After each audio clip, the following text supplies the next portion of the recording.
Hello and welcome to the study room. I hope you all are doing very well.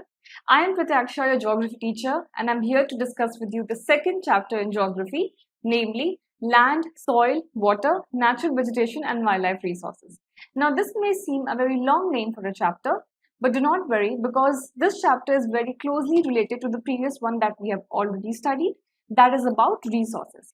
In this chapter, we'll be exploring about various resources, namely what is stated here in the title of the chapter. And firstly, we'll be studying about land. Let's get started. The kind of land a particular area has, it depends upon the climate of that area, and it also depends upon the topography of that area. Okay, it depends upon the climate. That means whether that area is dry or whether that area experiences moderate rainfall, whether it is very hot, whether it is very cold, and it also depends upon the topography, means the physical aspects of the land, means whether that land is accompanied by river, whether that land is accompanied by man-made resources such as dams, or whether there are vast stances of desert. Okay, so I'll be introducing you about this resource by taking an example of two individuals, Mamba and Peter. Mamba lives in a small village in Tanzania. Tanzania is located in East Africa. All right. So Africa is an area which has a very dry climate. It is very arid, and its topography mostly has desert. So there is not a very a very dense vegetation in Africa, right? You have thorns, you have shrubs. You cannot grow a lot of crops there, right? So Mamba, as you can see here in this picture, she is carrying a tumbler or a vessel over above her head.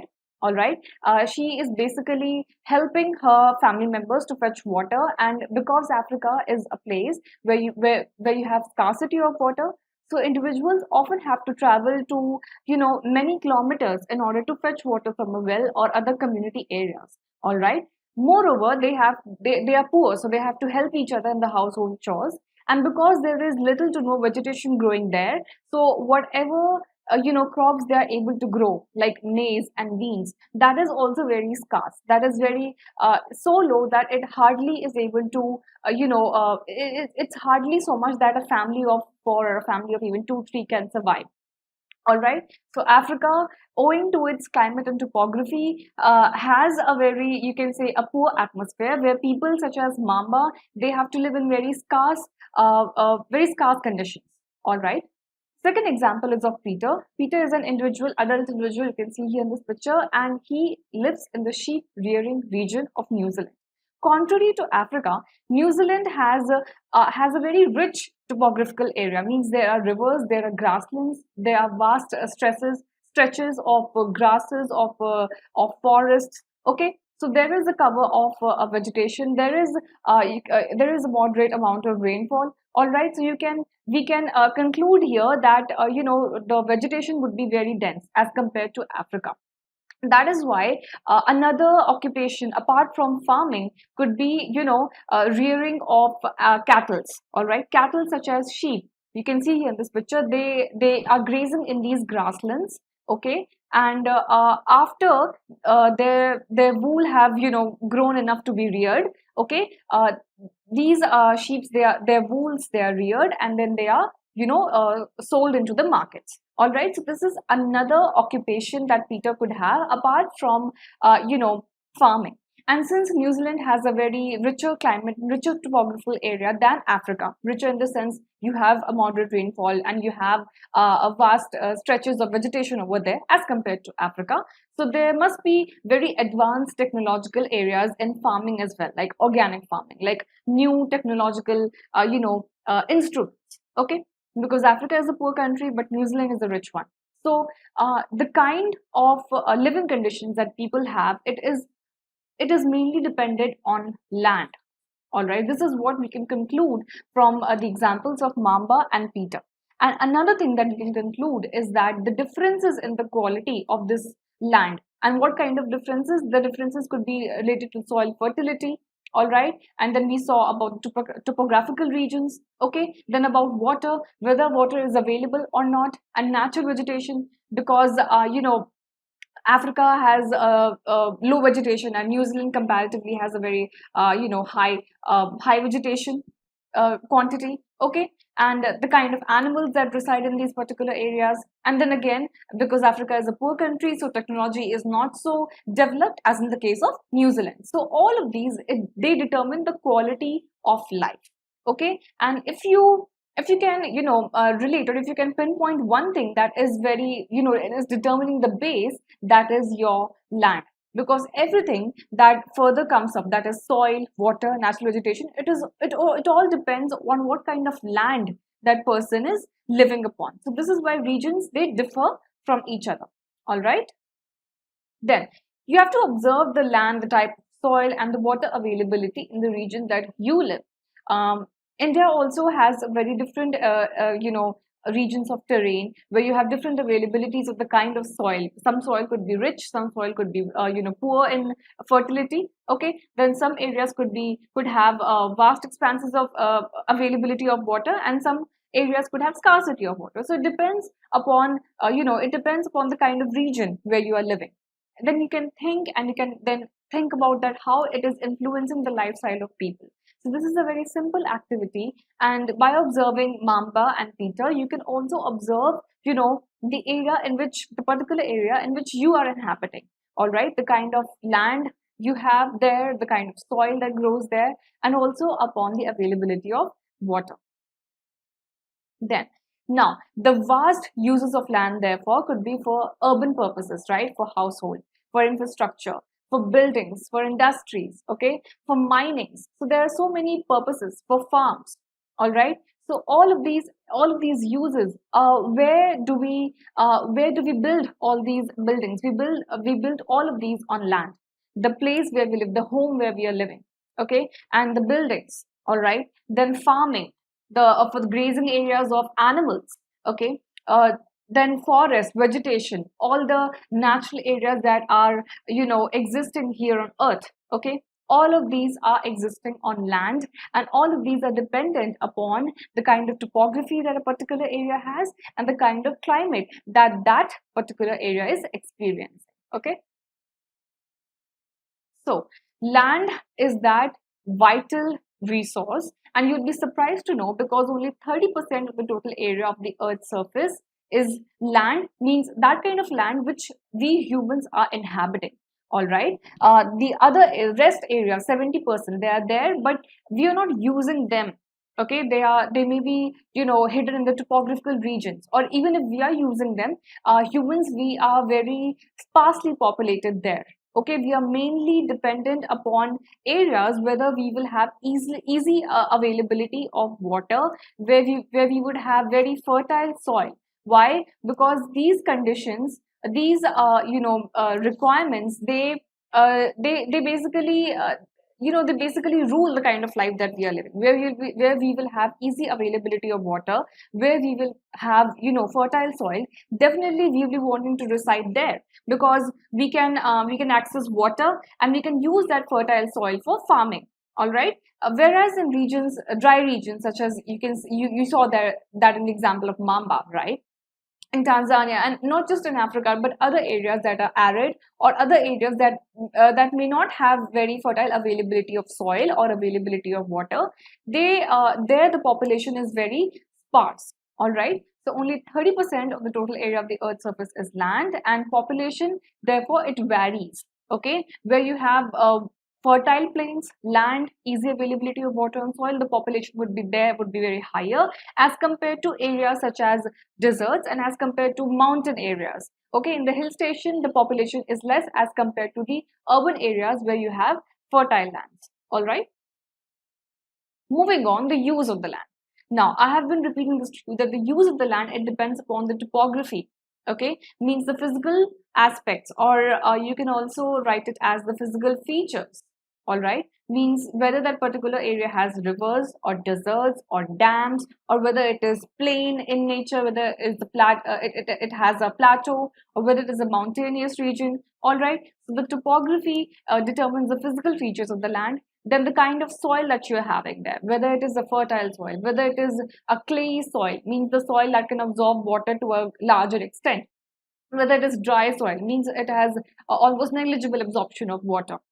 Okay, and the climate, obviously, because the kind of rainfall that a particular area is experiencing will determine what kind of use you are employing that particular land for. Okay, because if a particular area is prone to huge amounts of rainfall, then you cannot possibly think of living there, because there is the risk of landslide, all right, and there is the risk of waterlogging. So you may have to, you may have to live in an area where you have a little lesser amount of rainfall than that area which is experiencing a huge amount of rainfall. All right, then the soil, the availability of soil also depends upon what kind of minerals are there. Okay, minerals, fertility. Okay, then of course the last is the water resources, and next again what you have is of course your vegetation and your wildlife. That the other resource, the last resource that we will be studying here in this chapter. Population and technology, they also impact land use, because once we humans are residing in a favorable area, a favorable topographical area where we have a favorable soil quality, climate quality, and water availability, then we will use the apt technology so that we can have the easy access to resources. So for example, if I'm living in an area where I have a very mountainous region, so the climate would be there would be very chilly, all right, and I would not have so much scarcity of water, but the kind of soil that I'm having there, it would be different than what a fertile area would have, the soil in the fertile area would have. So the kind of crops that I have to grow in that mountainous region would be different. So I have to use and I have to rely on those specific technological, you can say, skills or technological advances that are already there for people living in the mountainous regions. All right, so these are the features, or you can say these are the determinants which basically determine that what kind of use a particular land is going to have. From the examples of Mamba and Peter, can you list out the differences in the land use between Mambas and Peter's family? So this I had explained you when I was explaining you that example, and I'll be going on it over it again. The Mamba, the land which Mamba is living upon, it is dry, it is arid, all right. So the land uses would be less, because vegetation would be less, because it is an arid area, all right. So vegetation would be less. The availability of water is also less. So the kind of use that you're putting that particular land to would be not would be very, you can say, poor in quality and as well as quantity. Whereas Peter's family is rich because there you have the vegetation is high, all right. You have moderate rainfall, so you have the availability of water, and the area is not dry, the area is moderate, or you can say that the area is temperate. Okay, so you wouldn't have so much scarcity of resources there in Peter's family, that is in New Zealand, as compared to Africa. Okay, so these are the important differences. That is why Mamba's family is poor. You must have seen that when you saw that picture of Mamba, right? Mamba's family is poor and Peter's family is rich, because apart from farming, the only option left to Mamba's family is farming, and that too not a huge one, because the only kind of crops that grow there are very basic crops such as maize and wheat, and the quantity would be less. So the only occupation open to Mamba's family is farming, whereas for Peter's family it is farming as well as animal rearing, because there is not just vegetation but also wildlife. Okay, so you can Peter's family can get wool by rearing of the sheep, I'm sorry, and then that wool could be sold into the market. So farming plus animal rearing. All right.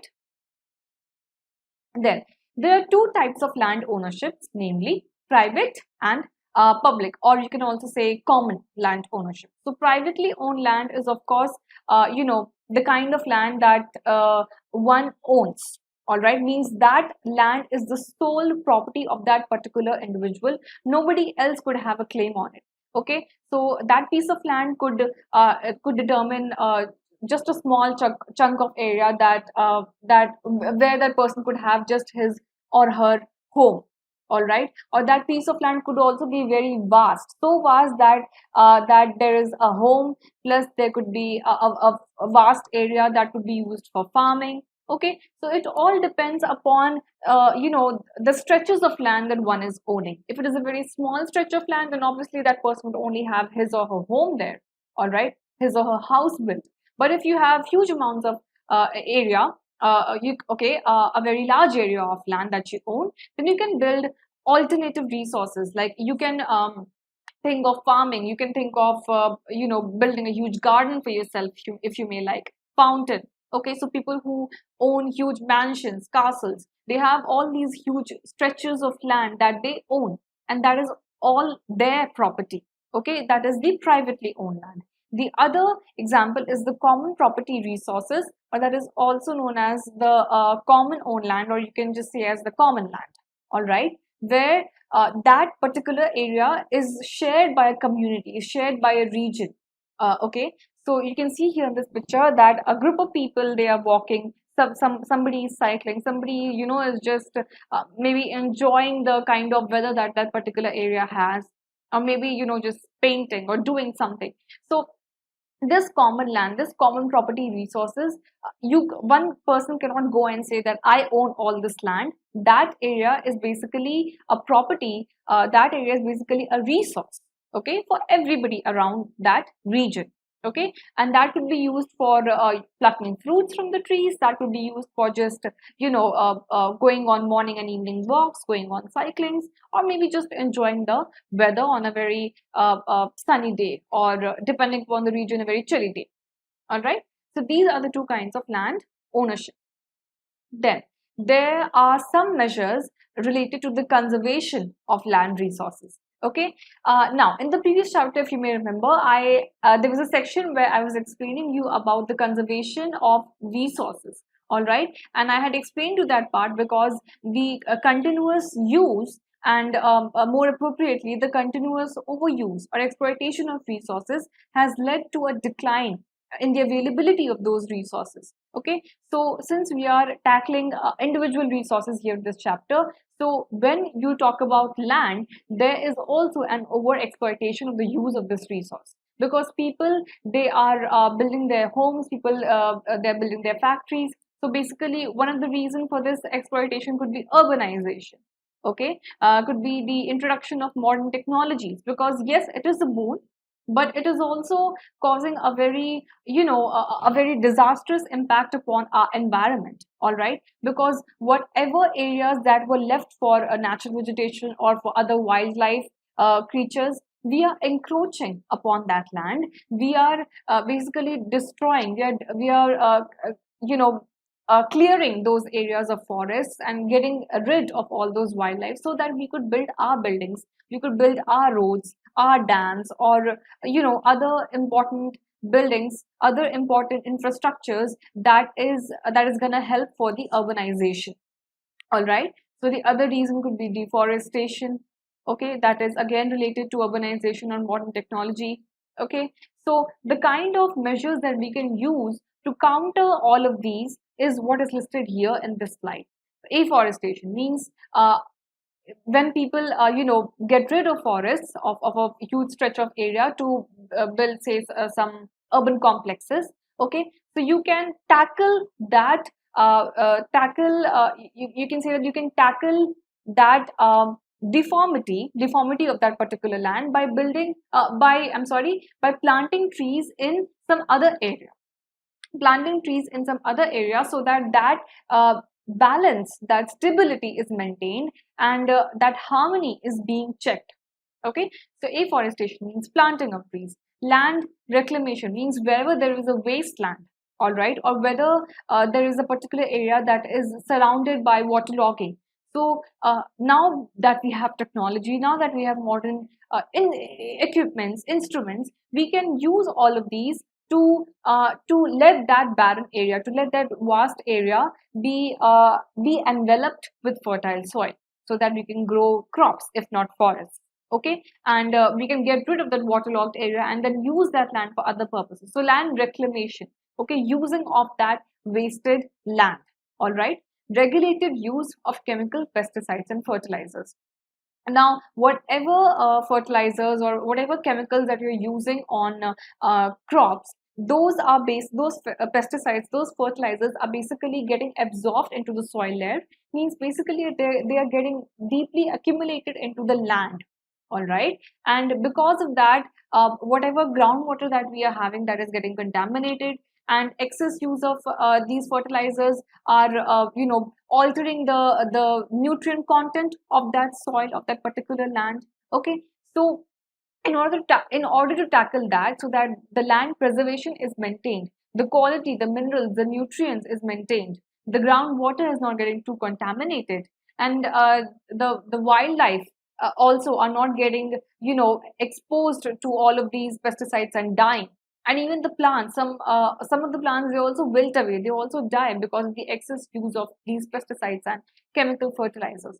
So to check all of these, what we can ensure is that we can limit the use of these you can say tools, and we can again go on over to the organic farming, all right, where we can use organic fertilizers. And the second thing that we can do is that if we are using these chemical pesticides and chemical fertilizers, we can use them in a regulated manner. All right, then the last thing is that we can check on the overgrazing area. So if say for example I have a few cattle and I have to make them graze over an area, so if I am making them graze over one particular area over and over again, so naturally all the grasses, all those small shrubs, and all those small trees that are there in that area would be getting depleted, right? So the alternative resource that I could adopt is that I can take all of those animals, and I can take them and make them go to other areas as well. So I could have like 2-3 land plots. Okay, it could be properly personally owned by me, or it could be shared by a community, and I could then make those cattle graze on a particular area, so that there is a check on overgrazing, and there is a check on the depletion of all those vegetation in those respective areas. Okay, nextly we'll be learning about landslides. Landslides is the washing away, as you can see here in this picture, is the washing away of course land, washing away of soil, and apart from soil, you may have rocks, and importantly, not forests, rather trees, okay, or vegetation. All right, and apart from all of these, there is a certain amount of debris also. Okay, that debris could be rocks, that debris could be other waste also that we humans are littering here and there. Okay, so landslides occur, it's triggered by heavy rainfall, earthquakes, or volcanoes. And as you can see here in this picture, it is basically the sliding away, okay, or the washing away of land, soil, rocks, debris, trees, or some sort of vegetation. And this washing away, it does not occur in a very small quantity. It often occurs in a very huge quantity, as you can see here in this picture. And when that landslide occurs, roads are blocked. All right, or as you can see here in this picture, there is a small settlement, that those settlements are also getting destroyed. People may also die. People may also get grossly injured. Okay, so Pangi is a village in the Kinnaur district of Himachal Pradesh, and this village suffered a massive landslide caused by blasting work. So landslide could also be caused by human activities, certain human activities, such as we are always carving roads along the mountains, right? And we are using something or the other, doing something or the other on that hilly area, on that mountainous area. So if we are drilling too much, if we are mining too much, or if we are carving too much, then we may cause the plates of those areas to shift, and that shifting can result can have a very visible result on the surface of the area by landslides, okay, by shifting or sliding of that particular land. All right, and the natural causes are rainfall, huge rainfall, earthquakes, volcanoes, because what happens is that forests, they are holding upon these lands, or soil, okay, and they are checking the washing away of the soil or washing away of the land in cases of huge rainfall.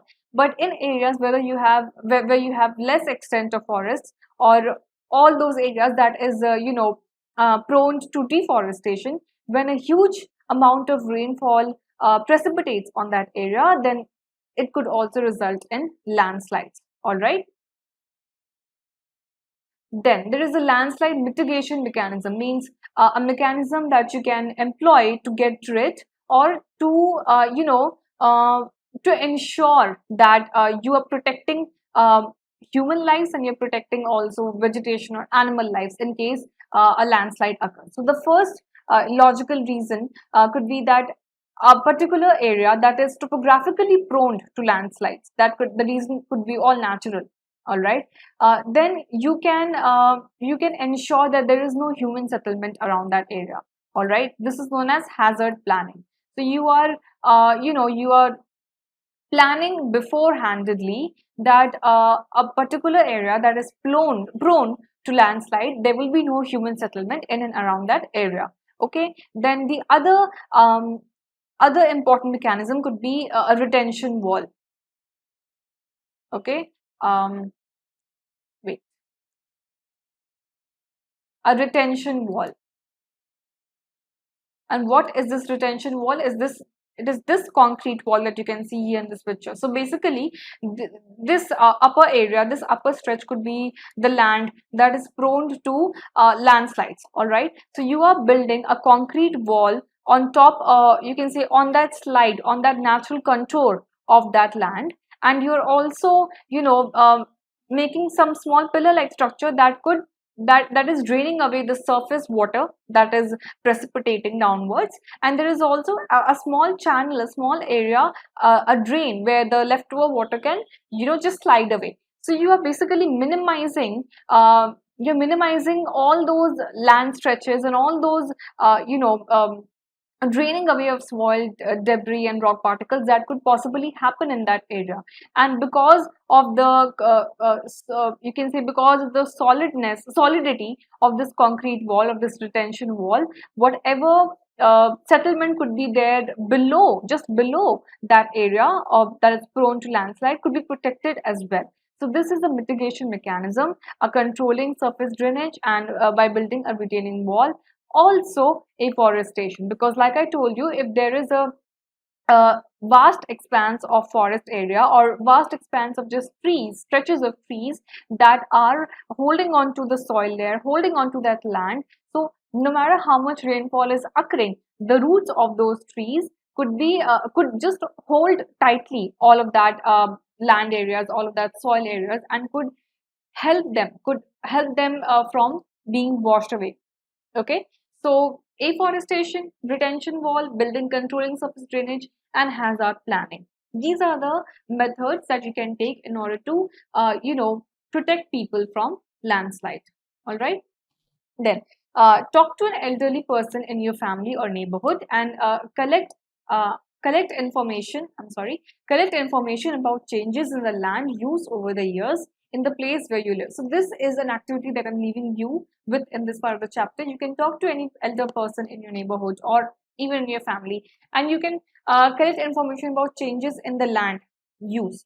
So the land use could not just be limited to where you are living right now. It could be to places where those elder people used to live there earlier in their adult life, or in their, you can say, a childhood. Okay. And then you can discuss that how much development has increased and how much development is going on, that the use of this land is going on over these years, possibly leading to over exploitation. All right. That is why it is very important to keep all the conservation points in your mind, and that is what I'm leaving you here in this part of the chapter. In the next part of the chapter, we'll be discussing the other important resource, that is soil. So we'll be learning about soil, how useful is soil as a natural resource.